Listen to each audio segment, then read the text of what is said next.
Hari ini kita akan buat pelajaran pendidikan Islam tingkatan bahagian akhlak Islamiyah, pelajaran 25 dengan tajuk menyemai kasih menuai sayang. Jadi dalam buku ini dibincangkan yang pertama sekali maksud kasih sayang atau dalam bahasa Arab dikenali dengan mahabbah.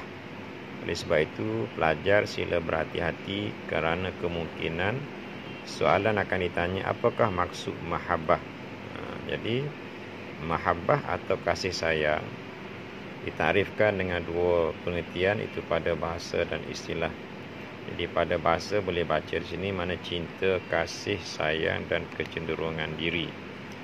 Tapi pada istilah ialah kecenderungan diri terhadap sesuatu yang baik.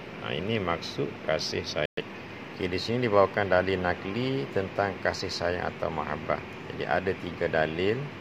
Pertama, firman Allah Ta'ala, innallaha yuhibbul muhsinin. Itu masuk sesungguhnya Allah suka kepada orang yang berbuat kebaikan. Di sini kita nak ambil kata kunci yuhibbu, mahabbah itu kasih atau sayang. Di sini pun ada sebut ayat yang kedua di bawah, Muhammadur Rasulullah wallazina ma'ahu asyidda'u 'alal kufar ruhama'u bainahum. Jadi kata kuncinya di sini ruhama'u bainahum. Dan yang tiga dari nakli dibawa ada hadis Nabi sallallahu alaihi wasallam. Itu Nabi bersabda, la yu'minu ahadukum hatta yuhibba li akhihi ma yuhibbu li nafsihi. Yang maksud mana tidak sempurna iman seseorang kamu sehingga dia kasih kepada saudaranya seperti mana mengasihi diri sendiri. Okay, di sini dalam pantun ataupun rakaat-rakaat pantun ini diceritakan tentang contoh-contoh sifat kasih sayang Rasulullah sallallahu alaihi wasallam. Jadi seperti mana arahan di bawah ni, itu minta murid mengenal pasti sifat kasih sayang Rasulullah. Jadi di sini banyak sifat kasih sayang Rasulullah yang saya tandakan. Pertama, Rasulullah kasih kepada Khadijah, dia kasih kepada isteri. Jadi tidak menjadi kesalahan untuk kita kasih kepada isteri atau kasih kepada seseorang. Diberi contoh yang mana kalau sekiranya baju Rasulullah tu koyak, Rasulullah akan menjahitnya sendiri. Bacalah seterusnya. Di sini Rasulullah mengucup cucu yang tersayang.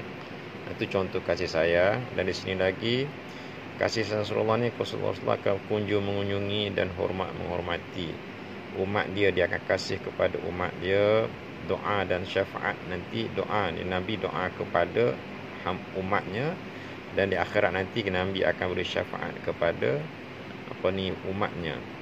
Dan Nabi SAW sendiri pun menyayangi binatang. Itu di antara contoh teladan kasih sayang Rasulullah SAW. Begitu juga Rasulullah ni menyayangi anak, tidak berbelah bagi. Jadi sifat sayang pada anak tu suatu benda yang bagus. Begitu juga semua dilayan, dikasihi, tidak terperi. Itu antara contoh kasih sayang Rasulullah SAW. Di sini dibincangkan tentang sifat kasih sayang yang diridai Allah. Jadi di sini ada 3. Pertama, mencintai Allah dan Rasul. Yang kedua, kasih ibu bapa, adik beradik dan juga kaum kerabat. Dan yang tiganya, kita kasih kepada saudara seagama. Di sini diberikan contohlah. Jadi pelajar tengok contoh kasih pada Allah dan Rasul ni, mana kita mendahului perintah Allah dan Rasul. Kasih kepada ibu bapa ni contohnya kita taat kepada ibu bapa. Dan kasih kepada saudara seagama ni, kita ajak mereka berbuat kebaikan dan mengamalkan perintah Allah. Okey, kasih sayang juga ada sifat kasih sayang dimukai Allah. Yang pertamanya, cinta yang melampaui batas syarak. Contohnya cinta di antara lelaki dan perempuan ajnabi sehingga membawa pada perbuatan zina. Yang keduanya, kasih sayang demi kebendaan, mana kita cinta dia tu kerana rupa parah dia atau kerana harta benda dan pangkat semata-mata. Yang ketiga, kasih sayang dibenci ialah kasih sayang keterlaluan. Contohnya di sinilah kita utamakan rakan lebih daripada ibu bapa, sebab sepatutnya kita lebihkan ibu bapa berbanding dengan rakan-rakan. Di sini dikemukakan hubungan sifat kasih sayang dengan iman. Apa hubungan dia? Jadi kasih sayang ni mempunyai hubungan rapat dengan iman seseorang. Ini hadis Abu Umamah. Hadis ni perlu diperbaiki sedikit sebab ada kesilapan dari segi matan ataupun penulisan, mungkin typo je. Di sini dikatakan man ahabballahi. Sebenarnya dari segi nahunya salah. Kalau kita baca man ahabballah pun itu ada kebenarannya, tapi berdasarkan maksud tidak tepat. Jadi kita kena ubah sikit, kita kena baca man ahabba lillahi wa abghadha lillahi wa a'ta lillahi wa mana'a lillahi faqad istakmalal imani. Iman ini salah, kita kena baca faqad istakmalal imana, sebab dia menjadi maf'ulun bih kepada istakmala.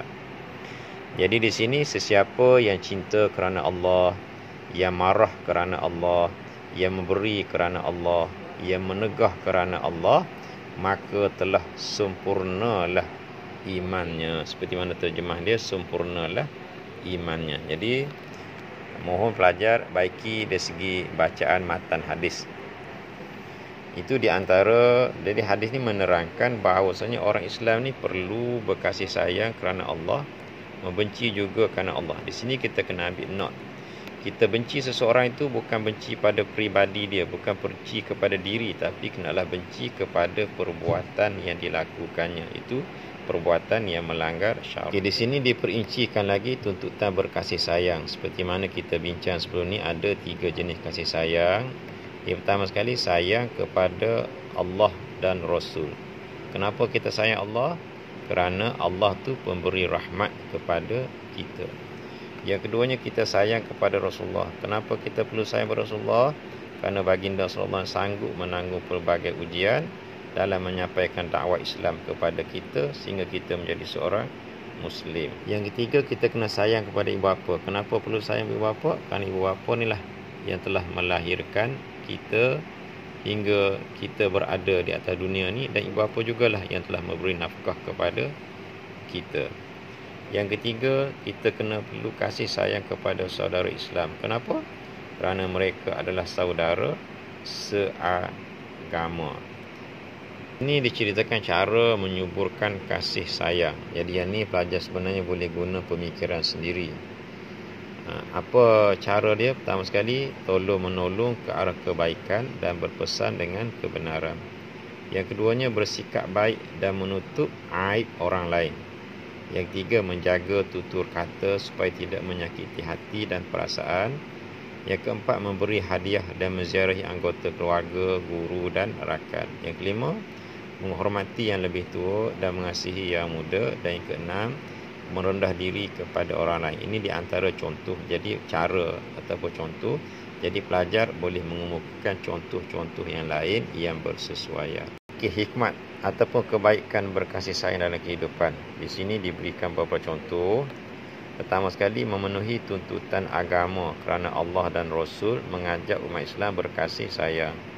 Yang keduanya, meraih perasaan cinta mengikut peraturan dan bimbingan agama. Dalam tajuk hikmah ni juga sebenarnya pelajar boleh menggunakan idea sendiri asalkan bertepatan dengan syarak dan logik akal. Okay, di sini dicadangkan beberapa aktiviti supaya pelajar buat. Antaranya, cari maklumat kelebihan berkasih sayang kepada ibu bapa. Ini pelajar boleh Google, boleh cari, boleh bincang dengan rakan-rakan. Begitu juga surat sahabat misteri.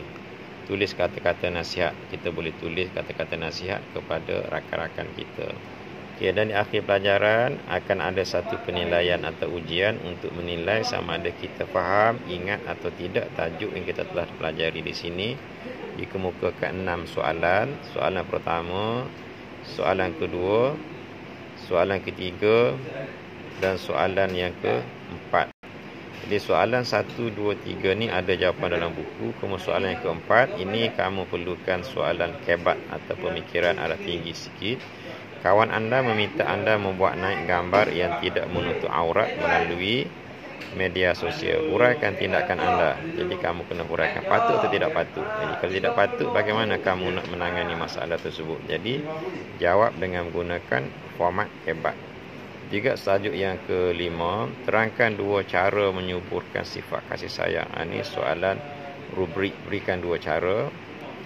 Dan yang keenam terakhir, masyarakat hari ini terlalu sibuk mengejar kemewahan dunia hingga mengabaikan anak dan keluarga. Ramalkan keadaan masyarakat Islam jika sifat kasih sayang diabaikan. Ini pun soalan kebat. Jadi kamu perlu jawab dengan menggunakan format kebat yang telah diajar.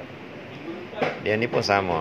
Anda menerima mesej pesanan ringkas daripada seorang yang meluahkan perasaan cinta kepada anda. Jadi, apa tindakan yang wajar anda lakukan?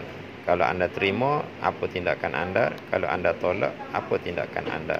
Di sini pun anda perlu berhujah atau menjawab dengan menggunakan pendekatan soalan kebat.